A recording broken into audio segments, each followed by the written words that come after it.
On today's episode, we have with us Nada Rassoul, a family constellations therapist.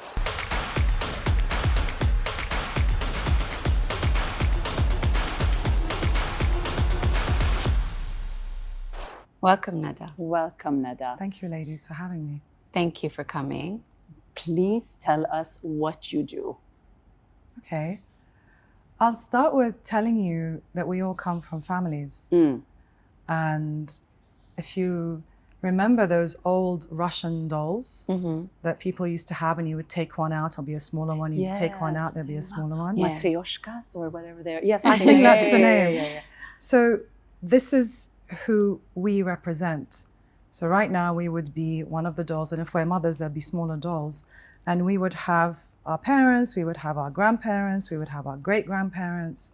And so you can imagine the biggest one, that's our family system. And as you get down, they change in color, they change in like dimension, they change in size, yet they're all from the same mold. That's very well said. Yes, that's really so is. true. And so family constellations therapy is looking at a client when they walk in as a walking history of their family. So instead of looking at it from a psychotherapeutic point of view, which is how do you feel, we look at them as how has your family history shaped you? Oh, wow. And we address it from that lens. And then we see who's loyal to whom, who's carried what for whom, who suffered which traumas. And usually what happens is our ancestors have had to survive atrocities. They've had to survive, we're going thousands of years back. And in survival mode, during wars, during famine, there is no room to attend to the traumas. People have to get on with it. Okay. So what happens is, down the line, 3, 4 generations down, 2 generations down, one of the children has something, a symptom, a feeling, something that they can't really address, but something that makes them feel stuck. And we address that, we look at it, and we usually find that they're carrying something on behalf of a grandfather that was at war, a missing person that left, someone that died. Really? And there was no room to grieve it during the trauma that it happened in at the time. So someone else carries that? Someone else carries that. Wow, I had no I idea. had no idea. Okay. And I would say in the past 2-3 years, 2023, 2024, these years, we are the generations that have stood in places that our ancestors have never stood. We've got semi-safety in specific countries. We've got the time to address. There's a lot of options to us to look at stuff. And we're the generations that go to therapy, feel the pain, feel the emotions that our ancestors couldn't feel. So I would say if you are going to address it, we're a privileged generation that we have the time and we have our basic needs met, that we can address this. We have the space and time. And there's a lot of therapeutic context out there to help us do that. Oh, that's so interesting. So I would say that's an explanation. Yeah, Yes. of course. And like in my head, I'm like, I think we're just like what am I mesmerized, carrying now? Me I'm too. thinking Each one like is I am thinking of carrying their my own mother for journey. sure is carrying a lot. Okay, but that makes so much sense somehow. And do you think this affects our daily life? So during our daily lives, we would want to be in a place of agency. We would want to be in a place of not feeling stuck. We would want to be in a place of trusting our decisions. Okay. We would want to be someone who's thriving and not surviving. And so ask yourselves, am I someone that has been given permission to thrive, or am I in survival mechanism, which could be what my family has carried down from generations, and they may have never had a space to thrive. Okay. I'm definitely in survival mode. Really? Yeah. Really? I feel that. Why? Well, obviously we're going to find that out. I'll be booking a session very soon. No, because, I mean, There's so many things you don't think of, obviously. Like, we've never thought of No, I've never. this But it topic. makes so I've much never sense. heard of it. Yeah. So, like, wow, it kind of blew me away. Yeah. So, family therapist. What does that mean? Because I think people think when there is a problem, they would come to fix it. But is it necessarily that way? Like, So usually by the time someone shows up in the spaces that we sit in, they've tried all of their coping mechanisms. You know, they've tried numbing, they've tried whatever habits that they have to cope. They've tried talking it out with their girlfriends. They've tried Googling. Now there's ChatGPT, so that may take that may take over. But by the time they show up, they've got this need of just, you know, I need help. Yeah. You know, They want and someone it's to fix humbling. it. It's humbling by the time someone shows up. And what we can provide is a safe space for them to feel seen, heard, for them to be able to exhale, because most of the time we're walking around guarded, for them to feel comfortable enough and their nervous system to feel trusting enough for them to start to address, unpack, look at, and see why this has happened. And I can tell, sorry, I can tell when someone walks in and they're carrying a lot. You can just tell they're heavy, they're just, you know. And so we would look at that. We would look at what they're carrying. And then we would address it either on a one-on-one session or in a group, systemic constellations group. And then we would see what emerges. What would you say are the signs for families to be able to notice, like, okay, now I should seek help or I should book a consultation? So it's not it's called family constellations because we just come from families, but it's an individual therapeutic chapter on the therapy and healing journey. Okay. So when you walk in, you're walking in as a constellation of your own family. Okay. Because you are representing initially two systems. You're representing the system of your mother and the system of your father. Right. And what your father was modeled and what your mother was modeled, and then what they modeled to you. And then if you have your own system, then you've taken your parents' families and you've merged that with a partner, and that's their two parents as well. So husband and wife are actually a representation of four systems. Oh my God, that's and then, quite a lot. And then you have and then you have the relationship. So, oh my God. Okay, I think that's why so many misunderstandings, because my family does it this way, or like, but that's something I used to face in my early stages. Like, no, like Sundays is very important for me. We have to have our lunch, and it's like, no, we don't. Like, his system would be different, like different system, and that would bother me, or he would get bothered. Like, but that makes so much sense. Because you're bringing your system, and I want my system to my kids. So I want this, which I only know. I don't know anything but my system. And he probably wants his system. Because he knows nothing but that makes so much sense. I wish I knew you so many years earlier. Me too. 40s is good for me. No, but it's true, because then I feel like I want to give that to my children, because this is that's all I know. Like, my mother did it this way, and I'm sure she took it from her mother, and him the same. But this is like eye-opening. But I also feel like this is where misunderstanding would happen, and people would clash, and the battle will start. Who is better? And I know, and he knows, and then the kids, I think they would feel that energy too. Yes. Right. So get mixed somehow in the middle. Yeah. Like maybe mommy's, or maybe, but that there is nothing wrong, or like, I think it just needs to be. It just is. Yes. And what we do in a lot of the sessions with clients is we psychoeducate them and getting into the awareness of, oh, right, I spoke that because that's how my system does it. So let me, can I be open to listening to what my husband's system represents? And can we decide together, because there's you, there's him, there's you, and there's the relationship. Can we decide together what to put in the relationship and what works? Or are we just going to bring all of our four systems in there and it's going to be a vortex? Okay, but I'll have just, because I always need to relate to something. But for you, example, so you're divorced, separate from your husband. So if she would have, there's her system, and then a new partner's system, and then his system, another system, what happens to these kids that has like...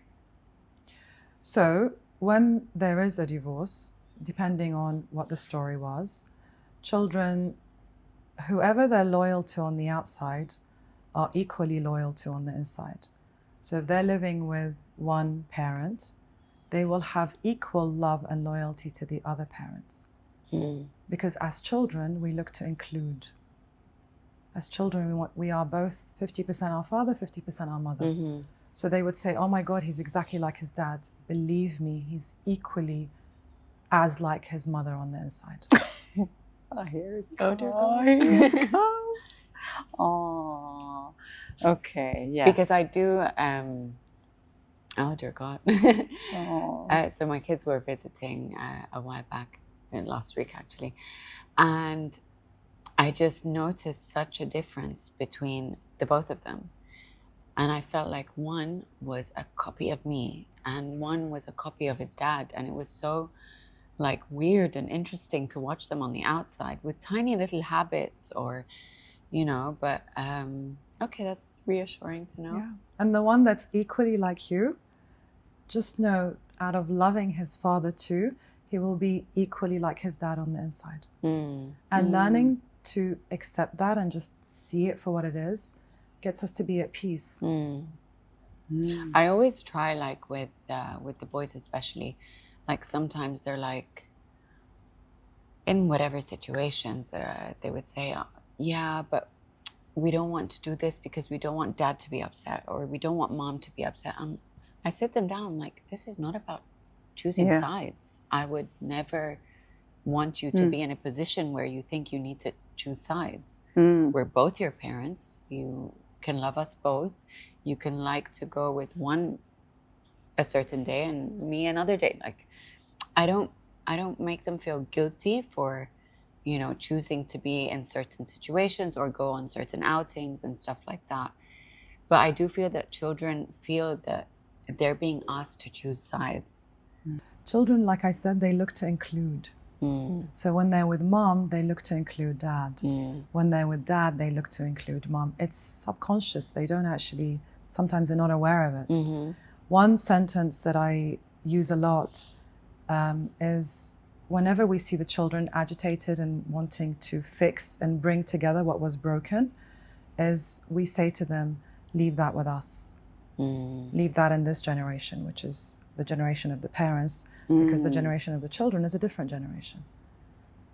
And what happens is sometimes, if a father passes away or leaves, one of the children who's a male may have to step up and inflate himself into stepping into the place of a partner to his mother out of love and loyalty to his mom. Wow.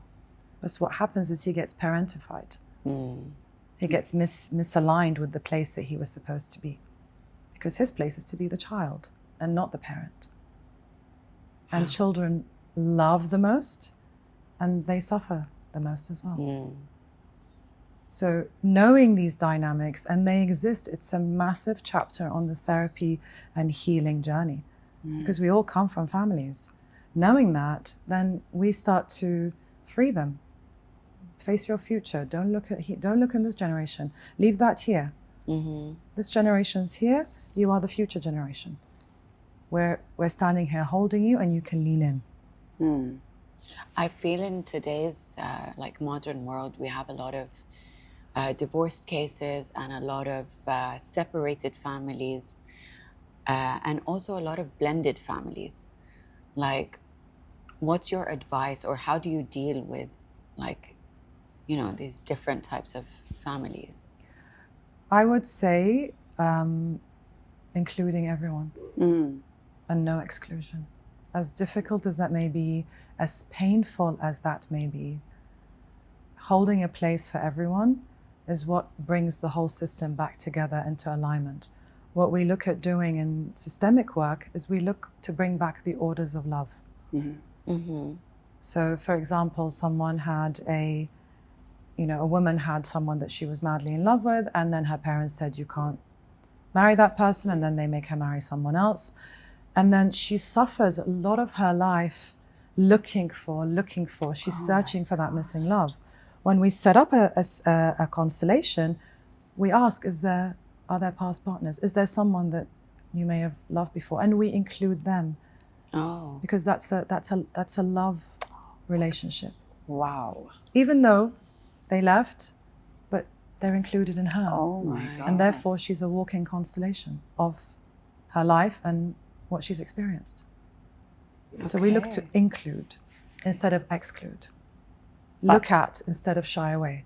But I feel in this region, this is easier said than done. Yes. I mean, we both come from, a different upbringing. So I'm originally from Sweden. She was brought up in London. So there is a bit different approach with divorce and separation. I don't know where this comes from, but it's very normal to celebrate two families. I'm bringing my partner because it's about the kids.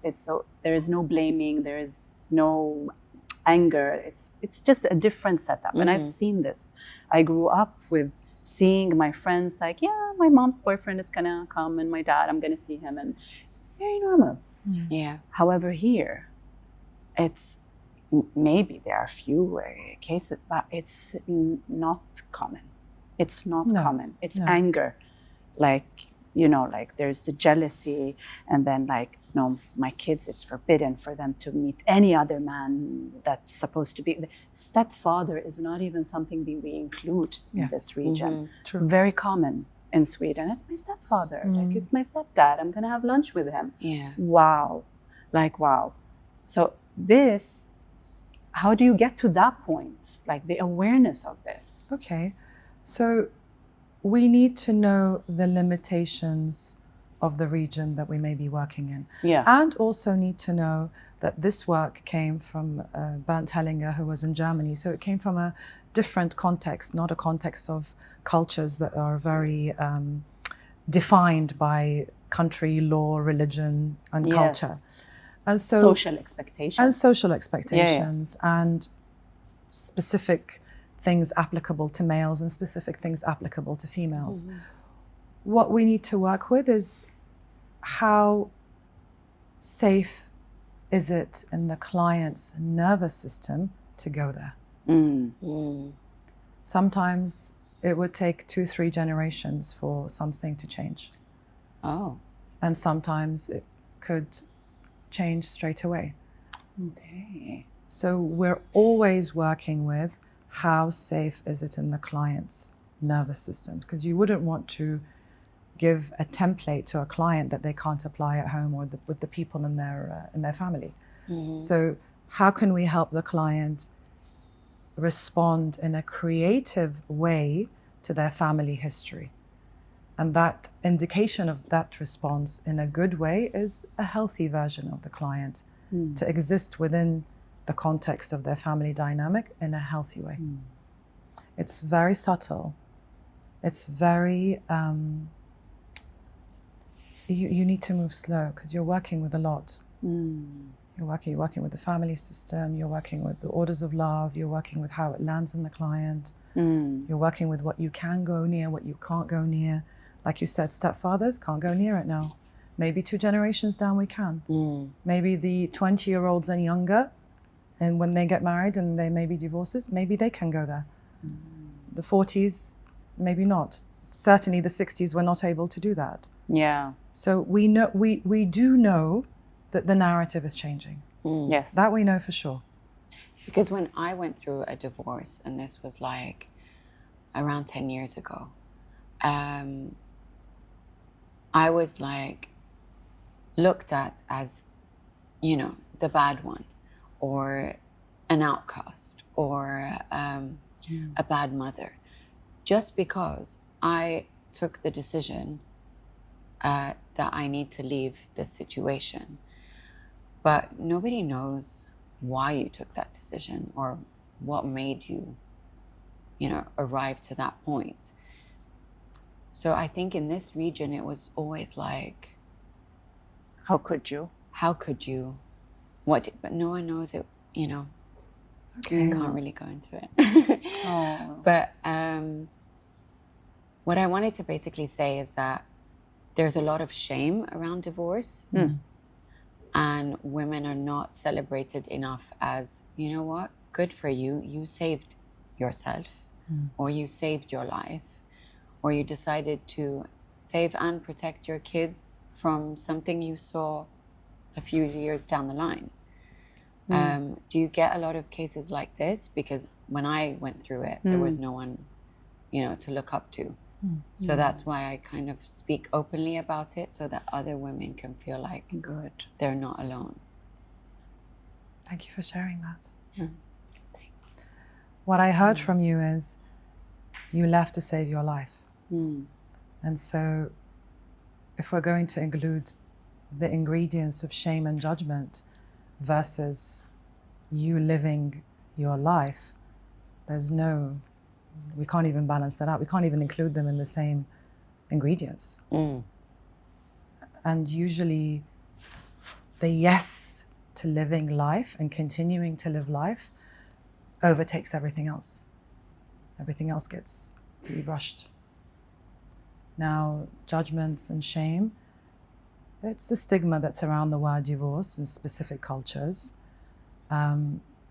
possibly because a lot of people stayed in their relationships unhappily and may have manifested illnesses because they feel stuck. And it possibly, I don't know, I can't judge, everybody has their own life story. Possibly it's anger towards how could you walk away when others didn't. So there's a lot of hypotheses we can build around that, but each person has their own story. And what I heard from you is, save my life.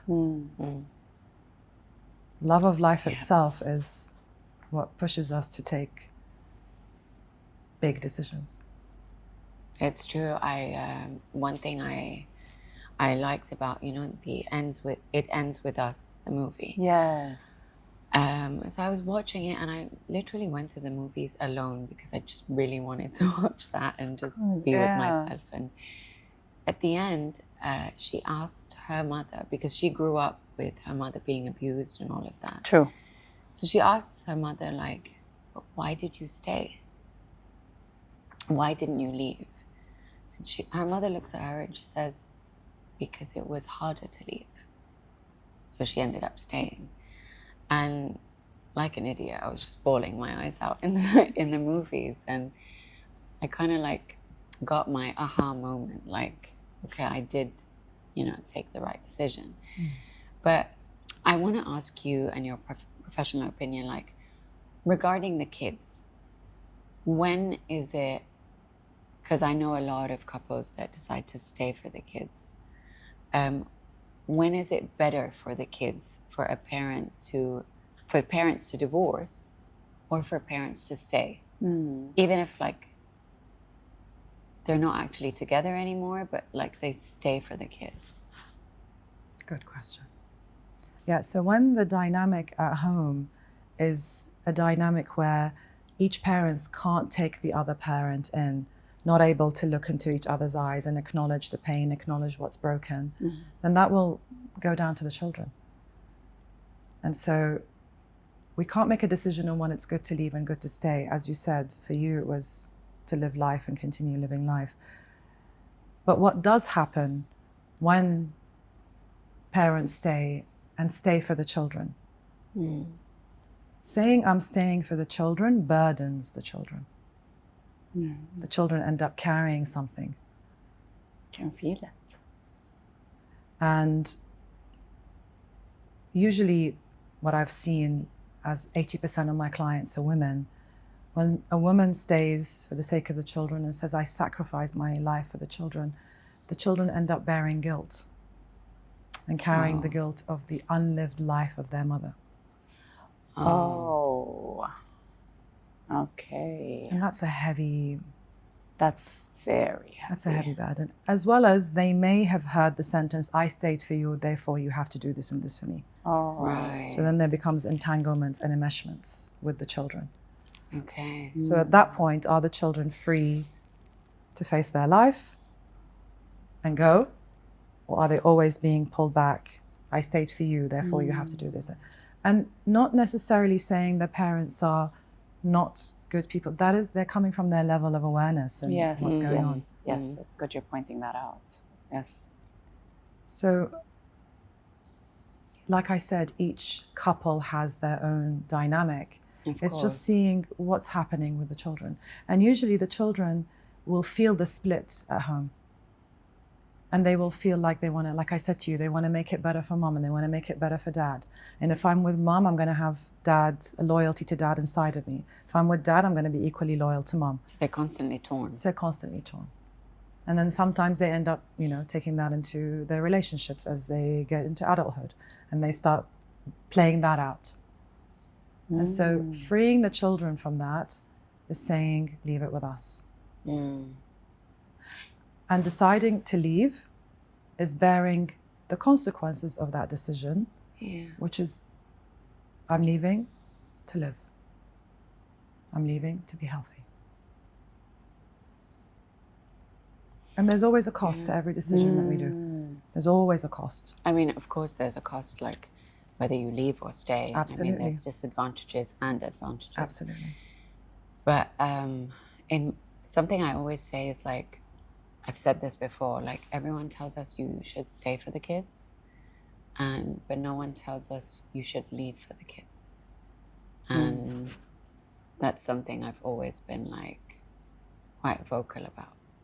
And my teacher says, sometimes leaving is freeing the children. Freeing the children.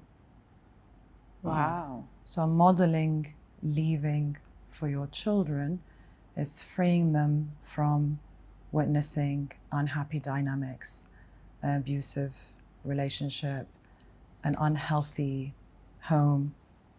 It's freeing the children. And sometimes it's not. Like I said, each case has its own dynamic. Wow. Okay. That was quite a lot. Are you all right? Yes, a lot of to digest. Yes.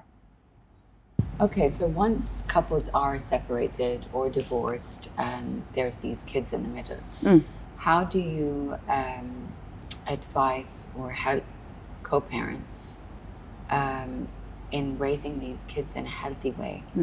Because some parents tend to counter-parent in certain situations. So how can we, give them like these tips on raising these kids like in a healthy way? So it's about freeing the children. It's about telling them, leave it with us. And usually telling them is not enough. So it's about, and that's not a very easy thing to do. It's about including the ex-partner in your heart. Oh. Please elaborate. So once we make peace with that the relationship didn't work out, Okay. they're still the parent of our children. We still are a family unit, whether we're separated or not. We're still co-parenting those children. And how can I be in a at peace place enough, I don't know how I worded this, to include my ex-partner in my heart as the father of my children in all that he represents. So at some point in time, we were a family and I did choose to be with my partner. Not easy. A lot of what I'm referring to is not easy and may not be available right now or in this lifetime. Maybe other generations can attend to it. I think talking about my experience, like I do include, and we do a lot of, joint gatherings and sometimes trips, and we do a lot of that. But I think what you're actually saying is that we need to forgive on the inside? It's more of a acceptance of what happened than forgive. More of an agreement to this was what happened in the past, in all its context, and all of its pain, and all of what it presented, and all of the dysfunctionalities, and all of what broke. This is the story of what happened. Seeing it without being in resistance to it, and that would kind of give peace, and then move into, can I include this person, the father of my children, person I was married to? Let's look at them from that lens. Yeah. It was your turn to cry. Did you guys take it in turns? No, it's always my turn. That's the problem. I cry on the inside. I told her I'm not crying this session. I finished this session and then I cry. That's how I deal with my things. She's a robot. No, I'm not better. Oh, yeah, but like... Yeah. Thank you for being so raw and open. Of course. My children always say to me, please don't make people cry. Because if I'm in an airplane or someone sitting next to me, we start having a conversation, or in a restaurant or somewhere, someone ends up crying. And they end up telling me their story, and I'm like, oh my gosh, she's done it again. And I'm like, I don't do it intentionally. Yes. Stop it, you're embarrassed. Absolutely. Oh, but I feel like you are very soothing. Thank and you. you're very calming, and you have, you can't feel this now, but you have a very good energy. Thank and you. I think this is what allows a person to be very Raw. and raw and honest with you. And I think I'm feeling so much right now, so it's very hard to describe. But yeah, I think you have this. So for your kids, they're lucky to have you. Yeah, I'm lucky to have them. But you know, if you're dealing with resentment and there's like this bitterness and anger, which comes with divorce or separation or leading towards a divorce, of course, again, kids will feel that, and they will definitely feel the energy of the house. You, as much as you try to pretend or make it as good as possible, the energy is there in the house. Yeah. But if the partner is not ready for this, let's accept this, let's do this, it's for the sake of our kids, it becomes a struggle, actually. Of course. 100%. And also, if the pain has not fully been looked at and held and processed and felt, then it's not the right time. A lot of what I speak is what we would aspire to be. And yet a lot of what we work with the client is, like I said, how safe are they to go there? And when we work with the client, we always, as facilitators, we have to be aware of our own limitations, because we're all humans and we have limitations. And also limitations of the work that we're offering and what it may have, because each model, each therapeutic model has its benefits and has its limitations. When we include that, it makes us more humble. We're more accepting of the dynamics. And at the end of the day, when we do any movement with the client, we need to ask ourselves, is this empowering the client or is this disempowering the client? Yes. Asking a client to include their ex-partner in their heart who's, abused them, that is not what are we doing? That's just more self-sabotage. Yeah. But we would, if you were asking me how is a healing movement would be, what would it look like 10 years, 20 years, 2-3 generations down, we always look to include what was excluded. Right. And also, when is it becomes a safe space to start talking about these things and bringing up, because you can't just dump all these emotions to your kids if they are not ready. Like, okay, because I am ready maybe, or I feel like I have done all the work. It's not fair to come and dump this to children that like, no, I'm not ready for this. This needs to have my boundaries. So we respect where our children are. Yeah. And the work is for us to do. Yes. So any work that we attend to, we free the generations before us, and we free our own legacy if we choose to have children. Some people choose not to get married and have children, or they didn't get to. but we free. So any work that we do is in service of healing transgenerational trauma. We're in service of healing the family soul. We're in service of healing and bringing together what was broken. We're freeing, and we're also freeing the generation ahead of us. It's a very good point. I know so many that decides they want a partner in life, but they don't want any children, which I respect. Do you think that is because they are holding on something from before, or it's just not for me? I would say different stories. You know, some people, I had a client that was in a war zone and saw what happened to children, and it was very traumatic. And she said, I don't want to bring children into this world. And I respect that. You know, you have other people that say, well, you know, us together is great. It may change once a child is born, and then they decide not to have a child.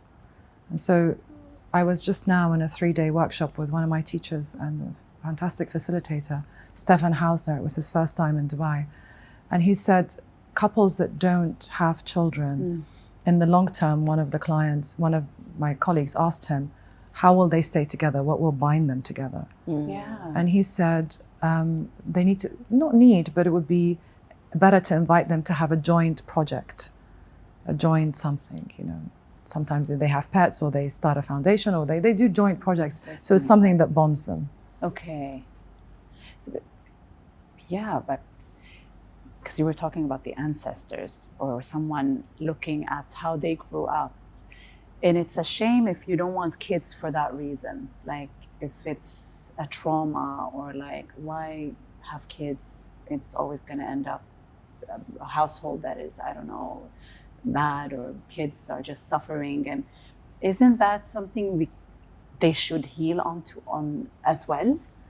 Again, it goes back to what they witness. Yeah. Because they may have witnessed atrocities and they're like, no. And we need to respect that no is a firm no. Okay. And something may change or shift in their lives, and they will be open to, oh, okay, I think I may want to have children. Maybe that's too late. I don't know. I just feel like but that's my opinion. Yeah. I do respect the ones that don't. Like, I feel like a child is a blessing. And it's just, I know it sounds very silly, like circle of life and everything, but like, I think you change completely after having a child. Oh, definitely. Like you thought you could love so much, but then this is a whole different love. To be able to love someone more than you love yourself, that's unconditional love. I have never experienced this in my life. Me like neither. them, it's nothing. And I love my mother, I love my father, I love my best friend. Like it's, you know, I have so much, my husband. I have so much love, but then that it's something else, and I feel like you're missing out. You don't know what it feels like. Well, we can't judge. Yeah. But the natural flow of love is this way. So it's the ancestors to our parents, to us, to, if we decide to have children, to the children. That's the natural flow. So when you're loving and you're giving, you're actually getting fulfilled as well in yourself. Yes. I was going to point something out as you were talking. It's common knowledge that children are born into a family to live. Yet children are born into a family to survive, at least the first 7 years. Really? Yes. We need to keep them alive. They need to survive. Okay. And then it is the responsibility of both parents to help the child find their yes to life. And if the household, or there's trauma and there's dysfunction, then it becomes the child's responsibility to find their own yes. But children, when they're born, we love them and we give them, but some households, you know, whatever, I can't generalize, but they're born to survive. We need them to survive. They need to survive. You know, they can't do anything on their own. It's true. Yeah. So Oh. a lot is being stirred up. Yeah. Oh gosh. Are you crying again? No, I'm not. Okay, I thought so. You can. It's a safe space. With the cameras. There's so many watching. It's unfiltered. No, it's unfiltered. Yeah, don't forget, you're such an inspiration for so many women out there, which this topic, why we keep on talking about this, because it's not spoken about enough in this region. And it's like, I don't know the English term of it, but it's not aib, you know, like it's not, there's no shame into it. It is okay. Just we need to learn, we need to educate ourselves, and we need to become better version of ourselves. So these little ones, that they see that it's okay to love yourself and be healthy and find a relationship that suits them, or not stay. You know, it goes for men as well. We speak a lot about women, Of course. but men are also stuck in marriages sometimes, feeling, because I'm the provider. How can the father, like, you know, that and they have this guilt of leaving the family. Like, I'm the provider, like all of this. So it's for men as well. If you're not happy, we see it. Like you can feel it. But what will happen to her if I leave? Like, you see how the dynamic in this. So you don't think kids would feel this? Like they do. Of course they do. Like, yeah, you know, my mother was just at home, or she was always crying, and my father tried. Like, there's so many cases. That's the thing. I always used to say, like, kids don't want a perfect mom or a perfect dad. No, they want a happy and healthy. Absolutely. And then you're giving an example to them, like, okay, this didn't work out for me, but I want to be happy. I'm choosing life, as you said. Yes. And it's okay to start again from scratch. I mean, what are we teaching them if we stay and they see us crying every day and miserable and taking this left, right, and center? Like, is that a good example? No. The dynamic, the energy, everything should be good in the household. The affection is important. You know, like, it doesn't. It's not that it has to be lovey-dovey all the time, and there should be a healthy argument. There should be, you know, affection. All of this, all these elements are important. One of the things that we learned, not from the systemic point of view, but just in the general therapeutic context, is couples that fight healthily, they still have something to fight for. So having healthy arguments, you're still fighting for something. You're still fighting for the relationship. But that's completely other. But that's so true. That's so true. And that's okay to show as well. Like, I mean, it's not abuse, but an argument, and then how they solve that argument. These are all healthy elements for kids to grow up in, because they will have relationship that they need to somehow figure out. But if they were brought up by that's the norm of a dynamic. So I mean, I feel like it's going down from generation to generation. And the structures of the family sometimes really work, and keeping to those structures and sticking to the plan and how the family has put things together, sometimes it works. And yes, some people do get lost and they do have pain, but there's a bigger plan involved. And going back to talking about the men, they carry a big burden. They do. Yes. They do. Yeah. They, especially in countries where the man is the main breadwinner, even though now it's changing as well in our regions, you know, he's responsible for the bread and butter, and that's a very big burden. And at the same time, depending on how they were raised, there may have not been room in their family of origin for emotions, for being soft, for letting their guard down. And so we also need to look into what happened in the family of origin. Yes. Was there a safe space to be emotional and express your emotions, or were you told off and, you know, said, grow up, be a man, you're not allowed to have that? I hate this. I hate this. Me too. I just don't. I have 2 boys, same as her. I don't want this to be, you know, don't cry, you're a man, or stand up. So what if you... Healthy emotions are very important. We both encourage them to speak and share their emotions, and it's okay to cry. Yes. I mean, I'll cry with you. I mean, it's... And, you know, when my kids come home and like, yeah, something happened at school. And then I'm like, okay, how did that make you feel? Like, it's not like, who's the boy? Or, you know, tell me, I will call the teacher. Like, you know, who's the teacher? Let me call him, send an email. No. So how did that make you feel? Mommy, I was angry. Made me angry. I'm like, okay, and what did you do about it? I told the teacher, well, great approach, for example, but like just talk about it. I allowed him to have that space to be like, it's okay. Yeah. I have another one who doesn't want to show emotions a lot. It's like his father. No, he doesn't like to show emotions a lot. And so if he cries, he feels like that's embarrassing. He's just 8. Like, no, I'm not crying. So he didn't win at football or something, and he's crying. Like, it's okay. Sometimes we win, sometimes we lose. It's part of this game, and you know, it's okay. Not like stand up, boy, go out there and you do better.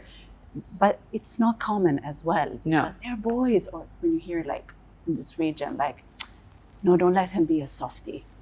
Don't let him, don't pamper him too much. It's not pampering. I'm not pampering him at all. I'm just allowing him to express and to be his own little person.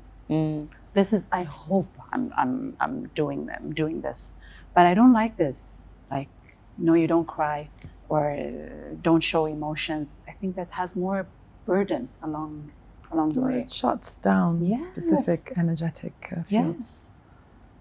Like, and also sometimes, like, if a man would like cry because he would talk about his wife or a partner, and then like all the other men would be like, oh, look at that softie, he's crying over it. Like, So hey, like, شو عم تبكي for her? Like, so what? Exactly. He's showing, expressing. Like, I think that's beautiful for men to be in touch with their emotion. And It's the narrative. yeah, They, you know, it hasn't been looked at as a strength. It has been looked at as a weakness, and nobody wants to look weak. Yeah. Everyone wants to be strong. Exactly. Nada, it's really been an honor to have you on the episode today. I think we've both learned a huge amount of so many things you've opened up about and taught us about, and I think you touched so many points. You sure did. Personal points for the both of us. And we will definitely be booking a consultation very soon. Very soon. But no, really, it was an honor to have you, and I've enjoyed learning so much. And thank you for speaking up and telling it as it is. Thank you, ladies. Not sugarcoating it. Thank you for having me, and thank you for your transparency. Oh, thank you. I look forward to seeing you both. Oh, definitely. Again. Thank you so much. Thank you. You're welcome.